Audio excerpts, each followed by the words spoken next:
এই যে আওয়ামী লীগ বলে না জিরো টলারেন্স ভাই, এটা পুরো মানে এর থেকে বড় নাটক অনন্ত জলিল সাকিব খানও করতে পারে। সরি, নাটকটা তো সিনেমা।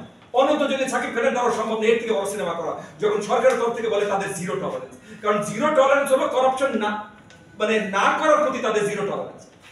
প্রত্যেকটা আপনি হাইয়েস্ট অফিস পর্যন্ত যান, এমন কোন অফিস এই দেশে নাই সরকারি এবং রাজনৈতিক মানে আওয়ামী লীগের রাজনৈতিক যেখানে ফুললি করাপ্ট না।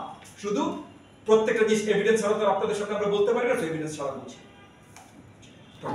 আপনারা ইনভেস্টিগেটিভ জার্নালিজম করেন, তো আপনারা আরো ভালো জানবেন। কিন্তু আমরা বাইরে থেকে যা মনে হয় যে সরকারের প্রত্যেকটি অঙ্গ প্রত্যঙ্গ এই দুর্নীতির সাথে জড়িত। অ্যাক্সিডেন্টালি একটা দুটা ধরা পড়ে। আপনি মনে করেন যে এই যে ছাগল ক্রেতার বাবা এনবিআর এর কর্মরত, সে 1000 কোটি টাকা উড়িয়ে দিয়েছে, সে একে একে 1000 কোটি টাকা উড়িয়েছে। তার পাশের আরো 100 জন কর্মকর্তা তারা 400-500 কোটি টাকা উড়ায় নাই, উধাও করেনি? নিশ্চয়ই করেছে। ভাগ্য খারাপ ছিল এই ভদ্রলোক ধরা পড়ে গেছে, বাকি কেউ ধরা পড়ে নাই ভাই। এখন আপনি দেখেন এমন একটা অবস্থা যে পুকুরে পানি একটা ঢিল মারলে এই যে নড়ে ওঠে না, তখনই তো আপনি জানেন যে পুরো পুকুর পানি ভর্তি। ওই হালকা একটা ঢিল পড়লে ওই যে ওয়েভস ওঠে। এই যে যেমন এই যে ছাগল কাণ্ডে একটা ওয়েভস, এই যে বেনাজির সাহেব একটা ওয়েভ, এবং এই ছাগল কাণ্ডের সাথে তো আরো 2-4টা বেরিয়ে আসলো এই ছাগল কাণ্ডের সাথে। সো এই যে পুরো সরকার ব্যবস্থাকে করাপ্ট করে রেখেছে এই ফ্যাসিস্ট আওয়ামী লীগ। পুরো সরকার ব্যবস্থাটাকে। কেন? কারণ করাপ্ট সরকার ব্যবস্থা যদি না থাকে তারা ক্ষমতা ধরে রাখতে পারবে না। এই কারণে যখনই জবাবদিহিতা আসবে তাদের ক্ষমতা ছেড়ে দিতে হবে। এই কারণে তারা এই কাজটা করেছে। সো এই কারণে করাপ্ট অতীতেও এই যে ভারতের সাথে বাংলাদেশের সম্পর্ক দেখেন, আমরা ভারত বিরোধী না, কোন দেশ বিরোধী না। আমি একটা দেশ বিরোধী তখনই হবো যখন সেই দেশের সাথে আমার দেশের যুদ্ধ লেগেছে। তাছাড়া আমি কোন দেশ বিরোধী না। আমরা কোন জিনিসটার বিরোধী? আমরা ভারতের সাথে বাংলাদেশ সরকারের এই মুহূর্তের সম্পর্কের বিরোধী। ভারতের সাথে আমার সম্পর্ক দরকার ভাই, আমার তো তিস্তার পানি দরকার। ভারতের সাথে আমার সম্পর্ক দরকার, আমার $16 বিলিয়ন ট্রেড আছে ভারতের সাথে।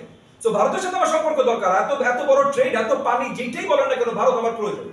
তো ভারতের সাথে সম্পর্ক আমি খারাপ করতে চাই না।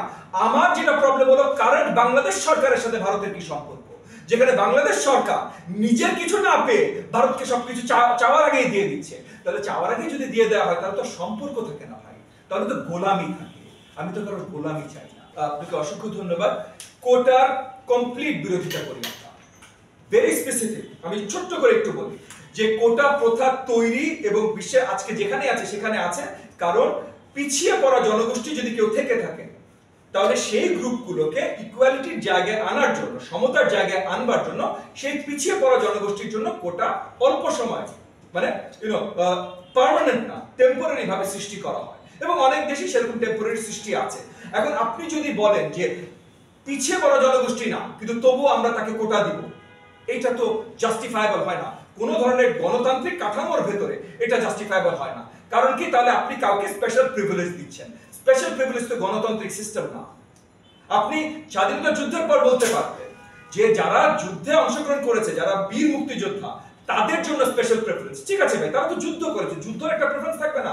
কিন্তু তার ছেলে মেয়ে, তার নাতি পুতি, তার আত্মীয় স্বজন, প্লাস আজকে এই আওয়ামী সরকার যেটা করেছে যে লাখ লাখ নতুন মুক্তিযোদ্ধা বানিয়ে দিয়েছে যারা মুক্তিযোদ্ধার চেহারা দেখেন। এমন বহুত লোকজন আছে যারা যুদ্ধ বিরোধী ছিল ভাই, আজকে মুক্তিযোদ্ধা সার্টিফিকেট নিয়ে ঘুরে বেড়ায়। এমন বহুত লোকজন ছিল যারা জন্ম হয় না মুক্তিযুদ্ধের সময়, তারা আজকে মুক্তিযোদ্ধা সার্টিফিকেট নিয়ে ঘুরে বেড়ায়। সো এই যে এই মিথ্যাচার, এই জিনিসগুলো, বাট ইন প্রিন্সিপাল ভাই, ইন প্রিন্সিপাল কোটার বিরুদ্ধে আমরা। এবং এই দেশকে যদি এগিয়ে নিতে হয় তাহলে মেরিটের পথে আসতে হবে, কোটার এগেইনস্টে যেতে হবে। সো আমরা কোটার বিরুদ্ধে।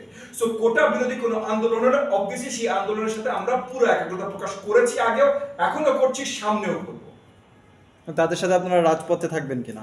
আমরা রাজপথে এমনিতেও প্রত্যেকটা পলিটিক্যাল ডিমান্ড নিয়ে আছি। বাকিটা যেই গ্রুপ, কোন গ্রুপ যদি এসে বলে যে প্লিজ আপনারা আমাদেরকে সাপোর্ট করেন কিন্তু আমাদের সাথে এসে দাঁড়িয়েন না, আমরা সরকারকে দেখাতে চাই না যে আমরা বিরোধী রাজনৈতিক দলগুলোর সাথে সম্পৃক্ত আছি, তাহলে আমাদের উপরে আরো ঝামেলা বাড়বে। তখন তাদের কথা চিন্তা করে আমরা হয়তো আমাদের রাজপথের আন্দোলনগুলো তাদের নাম নিয়ে কিন্তু তাদেরকে একটু দূরে দাঁড়িয়ে আমাদের প্রতিবেশী দেশ ভারত, আমরা এত বড় বর্ডার তাদের সাথে শেয়ার করি, কিন্তু স্পেসিফিক্যালি গত 15 বছর ধরে সবচেয়ে বেশি, এর আগে যে কখনো হয়নি তা, কিন্তু গত 15 বছর মানে এই সরকারের আমলে আমরা দেখেছি অন অ্যাভারেজ প্রত্যেক বছর অ্যাবাউট 50 লাইফ লসেস মানে প্রাণহানি হয় বর্ডারে। মানে আমাদের দেশের জনগণের প্রাণহানি অ্যারাউন্ড 50 অন অ্যাভারেজ প্রত্যেক বছর হয়, 2-4 কম 2-4 বেশি অন অ্যাভারেজ। এইটা নিয়ে আমাদের সরকার শক্ত কোনো স্টেপ এই পর্যন্ত নেয়। মানে ভারতের সরকারের সাথে যখন আলোচনা বসে, আমাদের দেশের ফরেন মিনিস্ট্রিটা বলে আরে গরু চুরি করতে যায় মেরে ফেলছে। মানে আমাদের দেশের মন্ত্রী তো সে আমার দেশের জনগণকে রিপ্রেজেন্ট করবে, যদি আমার দেশের একজন নাগরিক গরু চোরও হয়, এই মন্ত্রীর দায়িত্ব তাকে ডিফেন্ড করা, তার উকিল হয়ে। সে উল্টা অন্য দেশের বর্ডার সিকিউরিটি ফোর্সের লোক হয়ে বলছে যে আমার দেশের লোক ছিল গরু চোর।